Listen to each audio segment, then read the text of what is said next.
Características y consecuencias de la Segunda Revolución Industrial. Llamamos Segunda Revolución Industrial a un periodo de la historia de la humanidad que se desarrolló desde mediados del siglo XIX hasta el inicio de la Primera Guerra Mundial en 1914. Se caracterizó por el desarrollo de importantes transformaciones tecnológicas, económicas y demográficas a nivel mundial. Hay quienes consideran que esta Segunda Revolución Industrial es en realidad una etapa o continuación del proceso de revolución industrial que el mundo occidental había experimentado desde la segunda mitad del siglo XVIII. También estuvo relacionada con el inicio de la era del capitalismo financiero, o gran capitalismo, precisamente porque en esta etapa los empresarios industriales fueron sustituidos por los bancos como los protagonistas de la economía mundial. Clave para entender el proceso de la contemporánea. Su impacto se manifestó en nuestro país durante el Porfiriato. Aquí también se aplicaron e introdujeron algunos de los inventos más importantes, como el teléfono y el ferrocarril. La siderurgia. La primera revolución industrial se caracterizó por la intensidad con la que explotó la industria textil. Durante la segunda revolución industrial fue la siderurgia la que impulsó el desarrollo industrial. Se extendió al igual que el petróleo. Este es la aplicación de un proceso para tratar el hierro con el objetivo de obtener diversos tipos de este metal. Se comienza a masificar la utilización del acero, una variedad del hierro en cuya fórmula podemos encontrar carbono. Lo que ocurrió entre 1850 y 1870 fue una serie de adelantos tecnológicos que permitieron abaratar la producción de acero y convertirlo en un metal rentable para la industria. Se presentó la transición de la edad del hierro a la edad del acero. Los rieles del ferrocarril, las láminas usadas en la construcción de embarcaciones y las vigas de los primeros rascacielos y edificios de aquellos años se elaboraron de acero, al igual que las máquinas y herramientas. La incorporación del níquel en las aleaciones permitió el surgimiento del acero inoxidable, aplicando electricidad para separarlo del compuesto que lo contenía, por lo general rocas.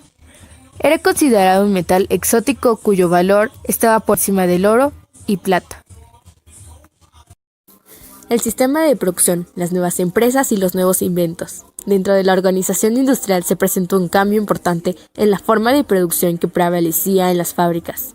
Surgió el trabajo en cadena, conocido como Taylorismo, creado por Frederick Taylor, el ingeniero y economista estadounidense, con el objetivo de la producción en serie, con el fin de obtener productos más homogéneos, trabajando en ritmos que ya no eran marcados por los hombres, sino por las máquinas. El resultado fue que los dueños de las fábricas redujeron los costos de producción y maximizaron la producción de sus trabajadores. Las empresas aumentaron el tamaño a medida que los bancos incrementaron el control que ejercían sobre ellas. Nos llevó a la necesidad de inversión que la industria comenzó a experimentar debido a la enorme competencia y la complejidad de las nuevas máquinas. Dio lugar a la aparición del capitalismo financiero. Fue posible financiar las construcciones de la vía del ferrocarril en casi todo el mundo. Poco a poco, las empresas más pequeñas y débiles comenzaron a desaparecer. A este proceso se le conoció como concentralización industrial. Y se caracterizó por la sustitución de la libre competencia, por el control de las grandes corporaciones industriales que monopolizaron los mercados. Entre los inventos de esta etapa de la historia están, por ejemplo, el automóvil de combustión interna, el cual ocurrió en 1885 y dio lugar al desarrollo de una nueva industria, la automotriz. Gracias a este invento, la economía de Alemania se ascendió rápidamente, enseguida por la estadounidense, que en 1908 comenzó a fabricar el modelo T de la compañía Ford. Este último automóvil trajo además la innovación de la línea para su fabricación, la cual se extendió a otras industrias. El sueño del hombre por surcar los cielos se hizo realidad cuando en 1903 los hermanos Wilbur y Orville diseñaron la primera máquina voladora. Aunque el avión comenzó a masificarse después de la Primera Guerra Mundial, en 1876 Alexander Graham intervino en el teléfono, un aparato único que podía transmitir sonidos a largas distancias en tiempo real.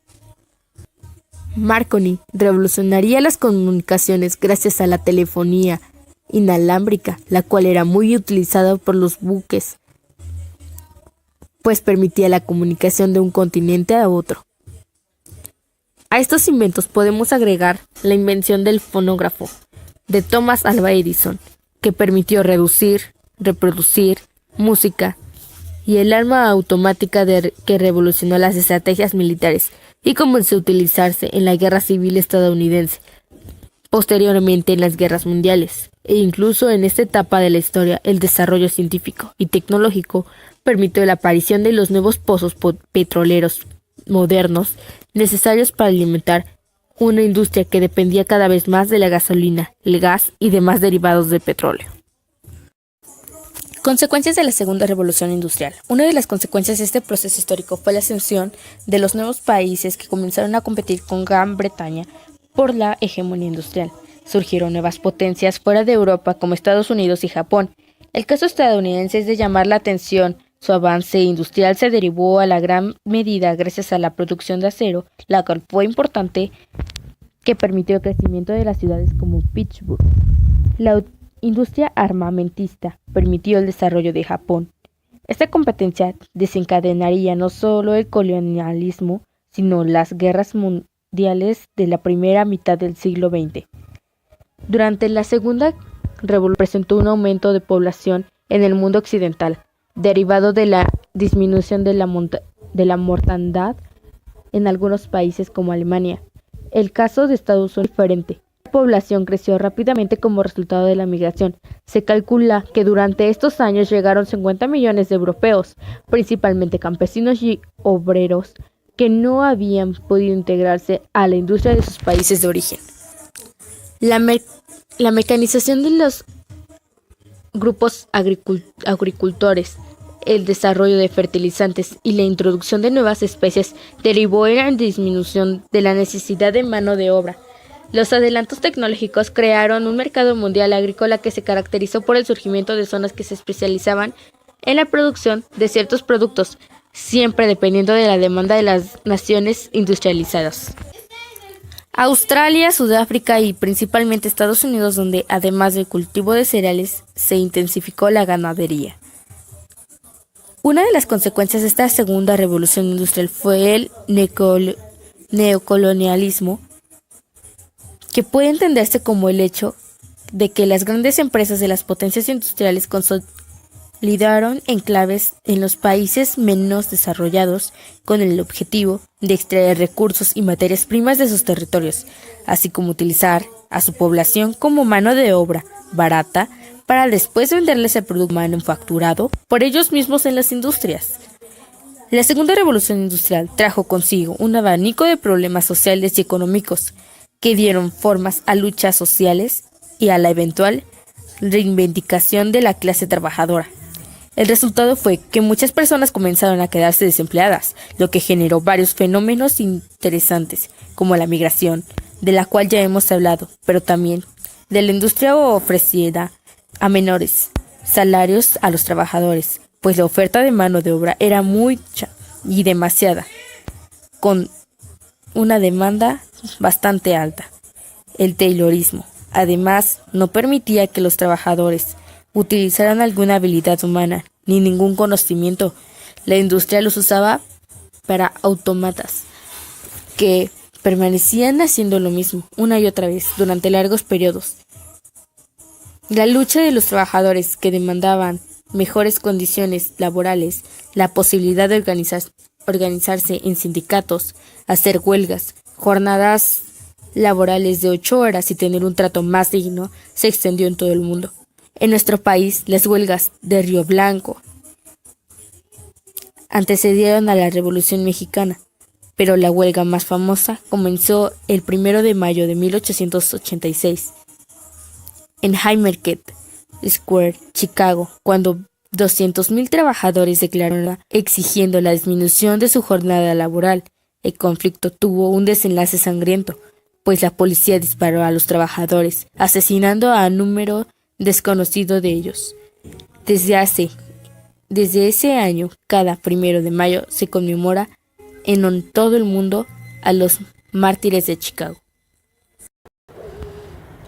Las grandes potencias imperialistas del último cuarto del siglo XIX y sus colonias en África, Asia y Oceanía. El colonialismo es un fenómeno del capitalismo que tuvo sus inicios en el siglo XVI, cuando españoles y portugueses se disputaron el control de los mares y las rutas comerciales para llegar a la India. Se dividieron América y colonizaron algunas regiones de África y Asia, territorios tanto en América como en el resto del mundo. Se trataba de Inglaterra, Holanda y Francia principalmente. El proceso de expansión territorial y colonialismo que experimentaron las potencias industriales en el último cuarto del siglo XIX fue extraordinario. La cuarta parte de la superficie terrestre fue repartida únicamente en 12 países más importantes en el periodo que va de 1876 a 1915. Imperialistas del finales del siglo XIX, como Estados Unidos, Japón, Italia y por supuesto Alemania. El imperialismo y el colonialismo de esta etapa de la historia del hombre se derivó de dos circunstancias principales. En 1813 se desencadenó una realizada de Estados Unidos, reduciendo la producción de mercados. Obligó a potencias industriales a salir a buscar nuevos mercados. Políticas coloniales en territorio de África, Asia y Oceanía, aunque también en América Latina. Las colonias de estos territorios funcionaron como captadoras o compradoras de las enormes reservas de mercancías que la industria generaba en países imperialistas, con el fin de evitar el colapso del sistema capitalista. Como segundo, los avances tecnológicos que trajo consigo la segunda revolución industrial. Tan solo el petróleo, el nuevo combustible usado por novedosos motores, no estaba disponible en Europa. Esta situación generó preocupación para los gobiernos de estas potencias. Necesitaban garantizar el suministro que demandaban las nuevas tecnologías. Una política de Estado que los gobiernos de estas naciones proporcionaban todo lo necesario para sus bullantes industrias. El capitalismo industrial y financiero promovió la competencia de estas potencias, demostrando su hegemonía, una forma de hacerlo a través de las colonias, territorios que controlaban. Cuestión de prestigio y de demostrar su superioridad, la potencia imperialista justificaba la invasión de pueblos, territorios con el pretexto de llevarles el progreso y la civilización. La colonización de África por parte de Francia e Inglaterra. El proceso de colonización del continente africano es una de las etapas más oscuras de la historia de la humanidad. Desde mediados del siglo XIX se tenía conocimiento de los ríos, caminos y lagos, lugares estratégicos para iniciar una de las conquistas. Potencias europeas avanzaron sobre el continente como si no existieran seres humanos, explotando sus bosques, sus minas y hasta las personas, quienes fueron tratadas como esclavas. Por medio de engaños controlaron la política de los gobiernos autóctonos. Ya en 1838 los holandeses habían masacrado a 3.000 indígenas que se oponían a la presencia europea y al despojo de sus tierras. Estas experiencias se repitieron a diversos lugares de África, provenían de varias naciones europeas. En el Estado Libre de Congo, controlado por franceses y belgas, donde los colonizadores europeos cometieron las peores atrocidades contra la población aborigen. Estados considerados colonias en toda la extensión de la palabra, pero había otros que habían logrado sostener gobiernos locales, siempre supeditados o controlados por su metrópoli, formas de organización colonial como el protectorado, el mandato y el dominio.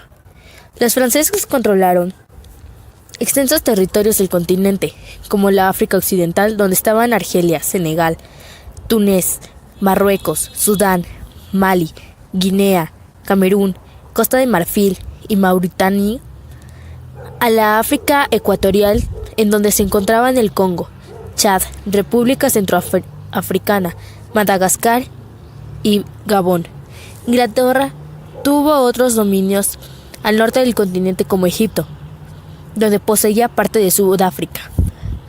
También así como Sierra Leona, Nigeria, Sudán, Somalia, Uganda y Gambia. Aunque no por ello irrelevantes, tuvieron otras potencias como Bélgica, que se enriqueció por las extracciones de caucho en el Congo, en tiempos del rey de Leopoldo I.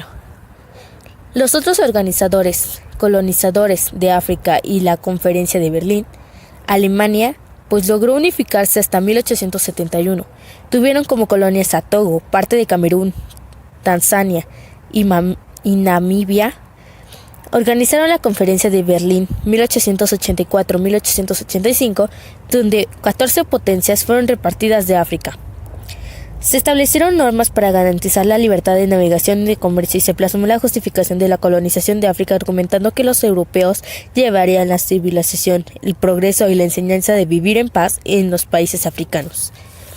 Para 1914, el 90% del territorio africano estaba controlado políticamente por gobiernos europeos y no solo 2 estados mantenían una débil independencia: Liberia, que se había independizado de Estados Unidos, pero una débil seguía siendo controlado desde Washington, y Etiopía, que había sido resistido a la guerra de la colonización frente a los italianos. El resto de África yacía el yugo imperialista. La colonización de Asia. China. El sueño de Europa siempre fue China. Las potencias, controlar el comercio de las ricas manufacturas, recursos y mercancías de lujo de ese lejano país.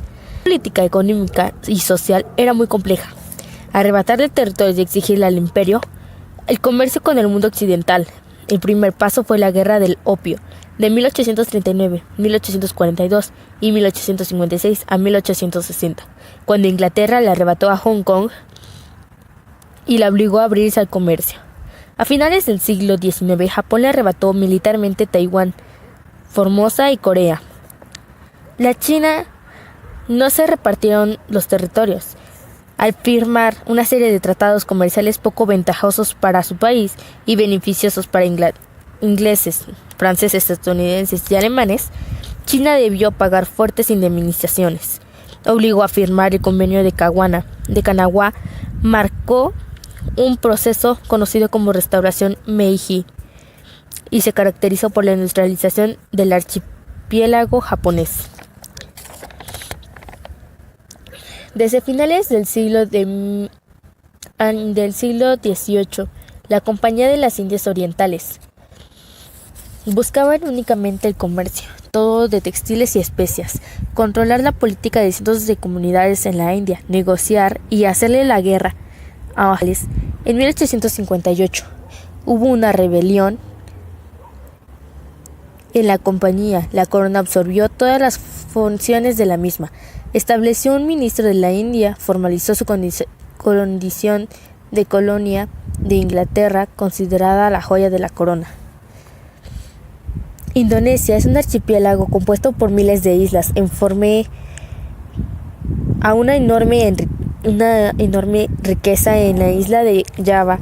Los portugueses lograron obtener mercancías como canela, pimienta, nuez moscada y otras especies muy costosas en Europa.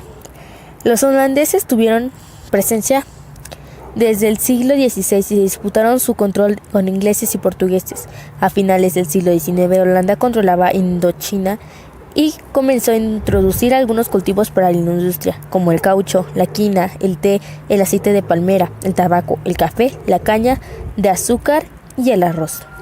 La colonización de Oceanía está compuesta insular de Australia y la isla de Nueva Guinea y Nueva Zelanda. 3 archipiélagos denominados Micronesia, Polinesia, Melanesia, al sur del Océano Pacífico. Remotos territorios habían arribado embarcaciones españolas desde el siglo XVI. Fue hasta el siglo XVIII cuando nuevas exploraciones por parte de ingleses y franceses incentivaron la eventual colonización del continente. Así, entre las islas de Tahití, Salomón, Samoa, Nueva Zelanda y Hawái. Australia quedó invadida en 6 colonias por los británicos. Tuvieron que combatir parte de ellos y posteriormente con Estados Unidos y Japón. El control político que ejerció Porfirio Díaz desde su primer mandato. El porfiriato o porfirismo de 1876 a 1910. El general Porfirio Díaz, quien gobernó su país durante ese periodo, con excepción de un lapso de 4 años de 1880 a 1884, en el que encargó la presidencia a Manuel González Díaz, nació en Oaxaca en 1830. Participó en la Revolución de Ayutla, en la Guerra de Reforma Durante la Guerra de Intervención Francesa, considerado héroe a tomar la Ciudad de México en junio de 1867, y durante la restauración de la República de 1867 a 1876, jugó un papel relevante en la cabecera del grupo de militares que se sentía marginado de la política y del gobierno por Juárez y Lerdo. Llegó a la presidencia gracias al plan de Tuxtepec, en un levantamiento armado en contra de la reelección de Lerdo. Díaz planteó una forma de gobierno que impulsara la paz porfirista o la paz forzada. Díaz no era un político convencional, hombre práctico, un militar de carrera que se sentía capaz de llevar las riendas del país de la mejor manera. Su gobierno se consolidó en sistema económico liberal. Las intervenciones llevaron a México un proceso de modernización estructural y financiera, relaciones comerciales internacionales, en especial con Europa, intervencionista en el campo energético, reactivó la industria petrolera del país y favoreció la electrificación de los países de las principales ciudades. El Palacio de Hierro y el puerto de Liverpool, grandes tiendas donde hay una variedad de productos, algunos de ellos de manufactura nacional, importados de Europa. Porfirio Díaz convirtió en el primer presidente que llevó a México a la apertura comercial internacional. La llegada del capitalismo dio un crecimiento y una estabilidad económica, con un régimen por una estabilidad política, pero con un costo social muy alto. Porfirio Díaz ascendió al grupo liberal, se quedó siendo un líder tras la muerte de Benito Juárez en 1872. Establecimiento de la dictadura. El modelo propuesto por Díaz, lema de su gobierno, orden y progreso, se basó en centralizar la política. Esta estrategia fue fundamental para el primer gobierno de Díaz, de 1877 a 1880, quien se basó en la pacificación del país. Su habilidad política le permitió controlar a gobernadores, legisladores, por lo que en 1880 se dio el poder a Manuel González. González fue acusado de corrupto e incapaz, por lo que se aplaudió a la reelección de Díaz para el periodo de 1884 a 1888. Construcción de una red de vías férreas, transportar las materias primas del norte a Estados Unidos, la agricultura de explotación, la minera industrial, reconciliada por la Iglesia. Estructuras sociales económicas del porfiriato y crisis del sistema. La consolidación del régimen porfirista, poca política, mucha administración. Para Díaz, las elecciones de trabajo legislativo, los debates y las críticas de la prensa debían reducirse al mínimo. La historiografía les ha dado un nombre de científicos. Se llama así a la persona educada en diferentes disciplinas como medicina, ingeniería y leyes, con una ideología liberal y positivista. En cuestiones económicas buscaban inversiones extranjeras, exportador de materias primas y modernizar el sistema fiscal. En el ámbito político, la dictadura, por considerarla benéfica para los intereses nacionales. Transición democrática. En el terreno social, nuevo sistema educativo con base en la ciencia. Era crear ciudadanos modernos y civilizados. La paz interina y la estabilidad política. Experimentó el país durante el porfiriato permitió un histórico crecimiento económico. La política económica convirtió a México en un país independiente de las potencias industriales. El régimen se concentraba en las minorías, mientras las mayorías sobrevivían en la pobreza, la marginación y el rechazo. El dictador eligió a Ramón Corral, uno de los líderes de los científicos. El régimen comenzaba a desunirse. Las crisis políticas se agravó cuando en 1908, en entrevista con un periodista estadounidense de nombre James Clearman, para la revista Pearson's Magazine, Porfirio Díaz aseguró que ya no reelegiría y que permitiría elecciones libres en 1910. Esta política fue mal vista por los vecinos del norte, quienes comenzaron a restringir el apoyo al régimen hasta que entonces le habían brindado. Ya Díaz lo había dicho una vez: «Pobre México, tan lejos de Dios y tan cerca de Estados Unidos».